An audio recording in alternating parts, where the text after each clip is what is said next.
ಎಲ್ಲರಿಗೂ ನಮಸ್ಕಾರ. Learn with Chetan YouTube ಚಾನಲ್ಗೆ ನಿಮ್ಮೆಲ್ಲರಿಗೂ ಆಧಾರದ ಸುಸ್ವಾಗತ.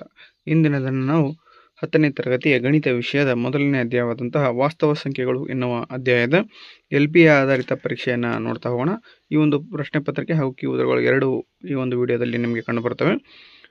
ಈ ವಿಡಿಯೋ ಕೊನೆಯದಾಗಿ ನಿಮ್ಗೆ ಇಷ್ಟ ಆಗಿದ್ದರೆ ದಯವಿಟ್ಟು ಲೈಕ್ ಮಾಡಿ, ಶೇರ್ ಮಾಡಿ, ಕಮೆಂಟ್ ಮಾಡಿ, ಹಾಗೆ ಸಬ್ಸ್ಕ್ರೈಬ್ ಮಾಡ್ಕೊಳ್ಳೋದನ್ನು ಮರಿಬೇಡಿ ಅಂತ ಹೇಳ್ತಾ ಬನ್ನಿ ವಿಡಿಯೋವನ್ನು ಸ್ಟಾರ್ಟ್ ಮಾಡೋಣ. ಮೊದಲೇ ಮೇನ್ ನೋಡಿ, √2 ದಶಮಾಂಶ ರೂಪಕ್ಕೆ ಪರಿವರ್ತಿಸಿ ಅಂತ ಕೇಳಿದ್ದಾನೆ.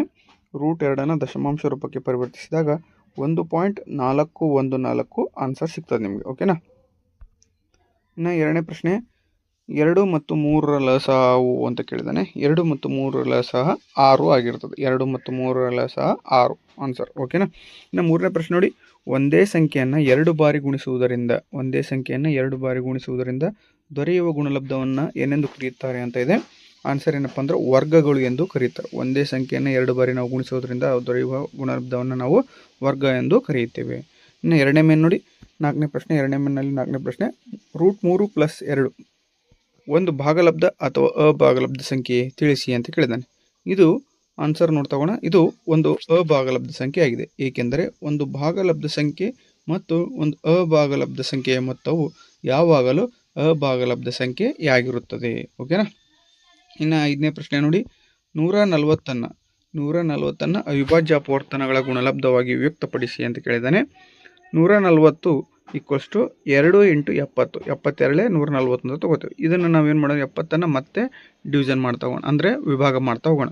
2 × 2 × 35. 35 2 70 ಅಂತ ಬರ್ತದೆ.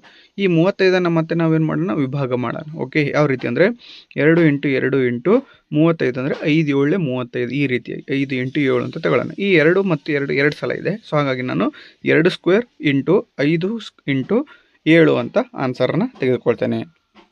ಇನ್ನು ಆರನೇ ಪ್ರಶ್ನೆ ನೋಡಿ, ಅಂಕಗಣಿತದ ಮೂಲ ಪ್ರಮೇಯವನ್ನು ನಿರೂಪಿಸಿ ಅಂತ ಕೇಳಿದ್ದಾನೆ. ಇದು ವೆರಿ ಇಂಪಾರ್ಟೆಂಟು. ಒಂದು ಅಂಕಕ್ಕೆ ಆ್ಯನುವಲ್ ಎಕ್ಸಾಮ್ನಲ್ಲಿ ಕೂಡ ಸಾಕಷ್ಟು ಬಾರಿ ರಿಪೀಟೆಡ್ ಆಗಿದೆ. ಇಂಪಾರ್ಟೆಂಟ್, ನೆನಪಲ್ಲಿ ಇಟ್ಕೊಳ್ಳಿ. ಪ್ರತಿಯೊಂದು ಸಂಯುಕ್ತ ಸಂಖ್ಯೆಯನ್ನು ಅವಿಭಾಜ್ಯಗಳ ಗುಣಲಬ್ಧವಾಗಿ ವ್ಯಕ್ತಪಡಿಸಬಹುದು. ಈ ಅಪವರ್ತಿಸುವಿಕೆಯು ಅವಿಭಾಜ್ಯ ಅಪವರ್ತನಗಳು ಘಟಿಸುವ ಕ್ರಮವನ್ನು ಹೊರತುಪಡಿಸಿ ಅನನ್ಯವಾಗಿರುತ್ತದೆ ಅನ್ನೋದು ಅಂಕಗಣಿತದ ಮೂಲ ಪ್ರಮೇಯ ಆಗಿರ್ತದೆ. ಇನ್ನು ಏಳನೇ ಪ್ರಶ್ನೆ, ಮೂರನೇ ಮೇನು, 5 - √3 ಒಂದು ಅಭಾಗಲಬ್ಧ ಸಂಖ್ಯೆ ಎಂದು ಸಾಧಿಸಿ ಅಂತ ಕೇಳಿದೆ. 5 - √3 ಒಂದು ಭಾಗಲಬ್ಧ ಸಂಖ್ಯೆ ಆಗಿರಲಿ. 5 - √3 = P/Q. ಓಕೆ. ಇದನ್ನು √3 ನಾನು ಎಡಭಾಗ ತೆಗೆದುಕೊಳ್ತೇನೆ. √3 = 5 - P/Q ಅಂತ ತಾಯಿತು. ಈಗ ನೆಕ್ಸ್ಟು √3 = 5Q - P/Q ಅಂತ ತೆಗೆದುಕೊಳ್ತೇನೆ. ಓಕೆ. ಸೊ ಓರೆ ಗುಣಾಕಾರ ಮಾಡ್ಕೊಂಡು ನೆಕ್ಸ್ಟು, ಆದ್ದರಿಂದ 5Q - P/Q ಇದು ಒಂದು ಭಾಗಲಬ್ಧ ಸಂಖ್ಯೆ ಆಗ್ತದೆ. ಹಾಗಾಗಿ √3 ಕೂಡ ಒಂದು ಭಾಗಲಬ್ಧ ಸಂಖ್ಯೆ ಆಗಿರಬೇಕು. ಆದರೆ √3 ಒಂದು ಅಭಾಗಲಬ್ಧ ಸಂಖ್ಯೆ ಎಂಬುದು ನಮಗೆ ತಿಳಿದಿದೆ. ಆದ್ದರಿಂದ ನಮ್ಮ ಊಹೆ ತಪ್ಪಾಗಿದೆ. 5 - √3 ಒಂದು ಅಭಾಗಲಬ್ಧ ಸಂಖ್ಯೆ ಆಗಿದೆ ಅಂತ ನಾವು ಬರಿಬೇಕಾಗ್ತದೆ. ಇಷ್ಟು ಬರೆದ್ರೆ ನಮಗೆ 2 ಅಂಕ ಸುಲಭವಾಗಿ ಸಿಗ್ತದೆ. ಓಕೆನಾ. ಎಂಟನೇ ಪ್ರಶ್ನೆ ನೋಡಿ, 306 ಮತ್ತು 657ರ ಮಸಹ = 9. 306 ಮತ್ತು 657ರ ಮಸಹ ಎಷ್ಟಪ್ಪ? 9. ಆದರೆ ಈ 306 ಮತ್ತು 657ರ ಲಸಹವನ್ನು ಕಂಡುಹಿಡಿಯಕ್ಕೆ ಕೇಳ್ಯಾನ. ಓಕೆನಾ. ಸೊ ನಮಗೆ ಗೊತ್ತೈತಿ ಫಾರ್ಮುಲಾ ಏನಪ್ಪ ಅಂದರೆ ಲಸಹ × ಮಸಹ = A × B ಅಂತ. ಓಕೆ. ಲಸಹ ಕೊಟ್ಟಿಲ್ಲ, ಹಾಗಾಗಿ ಲಸಹ ಹಾಗೆ ಬರ್ಕೊಳ್ಳೋಣ. ಲಸಹ × ಮಸಹ ಎಷ್ಟಿದೆ? 9. 9 = A ಅಂದರೆ ಒಂದು ಸಂಖ್ಯೆ, B ಅಂದರೆ ಇನ್ನೊಂದು ಸಂಖ್ಯೆ. ಆ ಎರಡು ಸಂಖ್ಯೆಗಳನ್ನು ಬರೆಯೋಣ. A ಅಂದರೆ 306, B ಅಂದರೆ 652. ಎರಡರ ಮಧ್ಯೆ ಗುಣಾಕಾರ ಚಿಹ್ನೆ. ಓಕೆ. ಇವಾಗ ಏನು ಮಾಡೋಣ, ಲಸಹ ಕಂಡುಹಿಡಿಯಬೇಕಾಗಿರೋದ್ರಿಂದ 9ನ ಮಸಹ ಐತಲ್ಲ, ಇದನ್ನೇನು ಮಾಡೋಣ, ಬಲಭಾಗಕ್ಕೆ ಹಾಕೋಣ. ಅವಾಗ ಇಂಟು ಇದ್ದದ್ದು ಏನಾಗೈತಿ, ಡಿವೈಡೆಡ್ ಆಕೈತಿ. ಸೊ 306 × 657 / 9 ಅಂತ ಆಯ್ತು. ಈ 9 ಮಗ್ಗಿಯಿಂದ 306 ಏನಾಗೈತಿ, ಕಟ್ತಾ ಹೋಗೈತಿ. 9 1 9 34. ಓಕೆನಾ. ಸೊ ಆನ್ಸರ್ ಎಷ್ಟಾಯ್ತಪ್ಪ ಅಂದರೆ 34 × 657 ಸಿಕ್ತು ನಮಗೆ ವ್ಯಾಲ್ಯೂ. ಈ ಎರಡನ್ನ ಮಲ್ಟಿಪ್ಲಿಕೇಶನ್ ಮಾಡಿದಾಗ, ಅಂದರೆ ಗುಣಾಕಾರ ಮಾಡಿದಾಗ ನಮ್ಗೆ ಲಸಹ ಎಷ್ಟು ಸಿಗ್ತದಪ್ಪ ಅಂದ್ರೆ 22,338 ಲಸಹ ಸಿಕ್ತು. 22,338. ಓಕೆನಾ. ಇನ್ನು ನೆಕ್ಸ್ಟ್ ನೋಡೋಣ, 9ನೇ ಪ್ರಶ್ನೆ, 12, 15 ಮತ್ತು 21ರ ಲಸ ಮತ್ತು ಮಸವನ್ನು ಅವಿಭಾಜ್ಯ ಅಪವರ್ತನ ವಿಧಾನದಿಂದ ಕಂಡುಹಿಡಿಯಿರಿ ಅಂತ ಇದೆ. 12 ನೋಡ್ತಗೋಣ. 2 × 2 4, 4 3 12 ಆಯಿತು. ಇದನ್ನು ನಾವು ಯಾವ ರೀತಿ ಬರಿತೀವಿ ಅಂದರೆ 2² × 3 ಅಂತ ಬರಿತೀವಿ. ಇನ್ನು 15 3 × 5 ಅಂತ ಬರಿತೀವಿ. ಇನ್ನು 21 3 × 7 ಅಂತ ಬರಿತೀವಿ. ಹಾಗಾದರೆ ಮಸ ಎಷ್ಟಪ್ಪ ಅಂದರೆ 3 ಎಲ್ಲ ಒಂದು ಅಂಕಿ ಅವಿಭಾಜ್ಯ ಅಪವರ್ತನಗಳಲ್ಲಿ ಸೇಮ್ ಇರೋದ್ರಿಂದ, ಸಾಮಾನ್ಯವಾಗಿರೋದ್ರಿಂದ ಮಸ ಎಷ್ಟಾಗುತ್ತಪ್ಪ ಅಂದರೆ 3 ಆಗ್ತದೆ. ಓಕೆ, 12 15 27ರ ಮಸ 3. ಇನ್ನು ಲಸವನ್ನು ಕಂಡುಹಿಡಿಬೇಕಾಗ್ತದೆ. ಲಸ ಅಂದರೆ ಏನು? 2² × 3 × 5 × 7. ಇವುಗಳ ವ್ಯಾಲ್ಯೂ ಎಷ್ಟಾಗತ್ತಪ್ಪ ಅಂದರೆ 2² ಅಂದರೆ 4 × 3 × 5 × 7. 4 3 12. ಓಕೆ, 12 ಇಲ್ಲಿ 60. ಓಕೆ, 12 ಇಲ್ಲಿ 60 ಆಯಿತಾ. 60 × 7 ಅಂದರೆ 6 7 42 0 0. ಹಾಗಾಗಿ 12 15 ಮತ್ತು 21ರ ಲಸ ಮತ್ತು ಮಸವನ್ನು ಅವಿಭಾಜ್ಯ ಅಪವರ್ತನ ಕಂಡುಹಿಡಿದಾಗ ಮಸ 3 ಸಿಕ್ತು, ಹಾಗೆ ಲಸ ನಮಗೆ 420 ಸಿಗ್ತದೆ. ಓಕೆ, ನೆಕ್ಸ್ಟ್ 10ನೇ ಪ್ರಶ್ನೆ ನೋಡಿ. 3/4ರ ದಶಮಾಂಶ ರೂಪವು ಅಂತ್ಯಗೊಳ್ಳುತ್ತದೆಯೇ ಅಥವಾ ಅಂತ್ಯಗೊಳ್ಳುವುದಿಲ್ಲವೇ ಎಂಬುದನ್ನು ಪರೀಕ್ಷಿಸಿ ಅಂತ ಕೇಳಿದಾನೆ. ಭಾಗಲಬ್ಧ ಸಂಖ್ಯೆ = 3/4 ಆಗಿದೆ.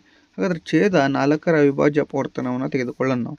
4 = 2 × 2. ಇದನ್ನು ನಾನು 2² ಅಂತ ಬರಿತೇನೆ. ಇಲ್ಲಿ ಛೇದವು 2n ಮತ್ತು × 5m ರೂಪದಲ್ಲಿದೆ.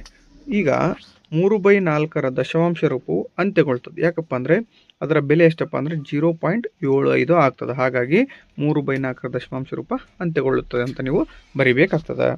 ಇನ್ನು 4ನೇ ಮೇನ್ ನೋಡಿ. 11ನೇ ಪ್ರಶ್ನೆ ವೆರಿ ವೆರಿ ಇಂಪಾರ್ಟೆಂಟ್. √5 ಒಂದು ಅಭಾಗಲಬ್ಧ ಸಂಖ್ಯೆ ಎಂದು ಸಾಧಿಸಿ ಅಂತ ಕೇಳಿದಾನೆ.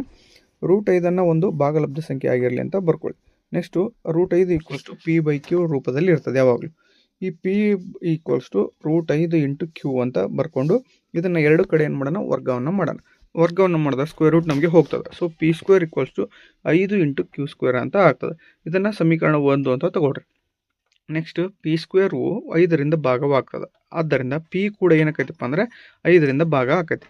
ಇನ್ನು p = 5k ಅಂತ ತಗೊಳ್ರಿ. ಇದನ್ನು ನಾವು ಸಮೀಕರಣ 1ರಲ್ಲಿಂದ ಆದೇಶ ಮಾಡೋಣ.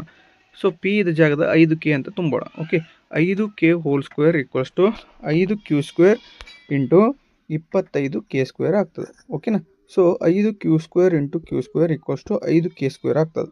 ಸೊ ಇವಾಗ ಏನಾಗ್ತದಪ್ಪ ಅಂದರೆ ನೆಕ್ಸ್ಟ್ ನೋಡಿ, q² 5ರಿಂದ ಭಾಗವಾಗ್ತದೆ. q² ಏನಾಗ್ತೈತೆ ಅಂತ 5ರಿಂದ ಭಾಗ ಆಗ್ತದೆ. ಸೊ ಆದ್ದರಿಂದ ಏನಾಗ್ತದಪ್ಪ ಅಂದರೆ q² 5ರಿಂದ ಭಾಗ ಆಗೋದ್ರಿಂದ p ಮತ್ತು q ಎರಡೂ 5ಅನ್ನು ಸಾಮಾನ್ಯ ಅಪವರ್ತನವಾಗಿ ಹೊಂದಿವೆ.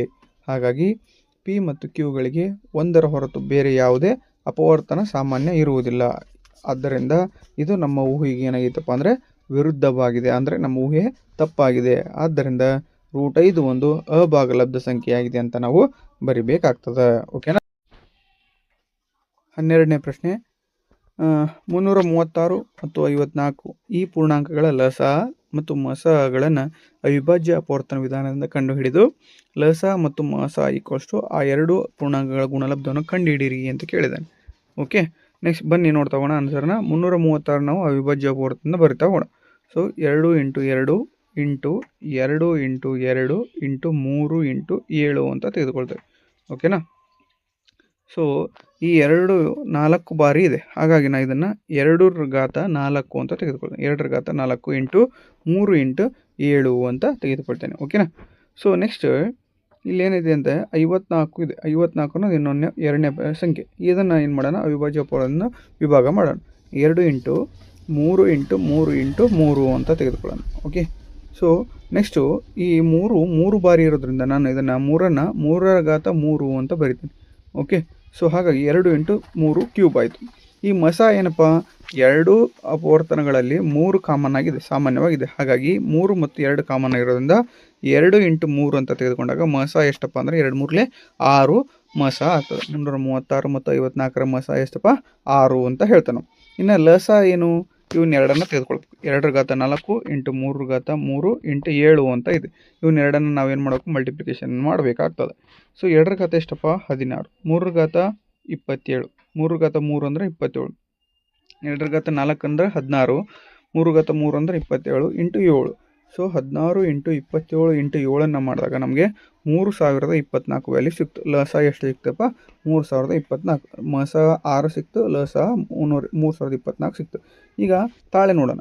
ಲಸ ಇಂಟು ಮಸ ಈಕ್ವಲ್ಸ್ ಟು 2 ಪದಗಳು. ಓಕೆ, 3024 ಮತ್ತು ಇಂಟು 6 ಇದು ಎಷ್ಟಾಗ್ತದಪ್ಪ ಅಂದರೆ 18,144 ಆನ್ಸರ್ ಸಿಕ್ತು ನಮಗೆ.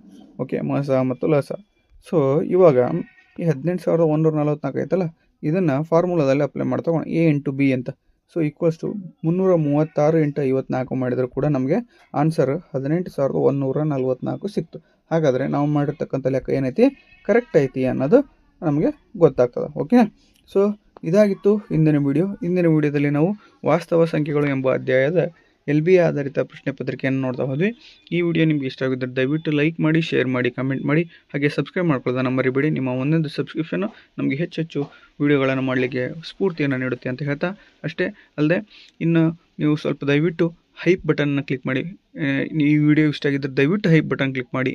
ಯಾಕಪ್ಪ ಅಂದರೆ ಹೈಪ್ ಬಟನ್ ಕ್ಲಿಕ್ ಮಾಡೋದ್ರಿಂದ ಈ ವಿಡಿಯೋ ಇನ್ನೂ ಹೆಚ್ಚು ಮಕ್ಕಳಿಗೆ, ವಿದ್ಯಾರ್ಥಿಗಳಿಗೆ ಟ್ರಾನ್ಸ್ಪೋರ್ಟ್ ಆಗುತ್ತೆ ಅಂತ ಹೇಳ್ತಾ, ತಲುಪುತ್ತೆ ಅಂತ ಹೇಳ್ತಾ, ಇಷ್ಟೊತ್ತು ವಿಡಿಯೋ ನೋಡಿರ್ತಕ್ಕಂಥ ನಿಮ್ಮೆಲ್ಲರಿಗೆ ತುಂಬ ಹೃದಯದ ಧನ್ಯವಾದಗಳು. Thank you so much.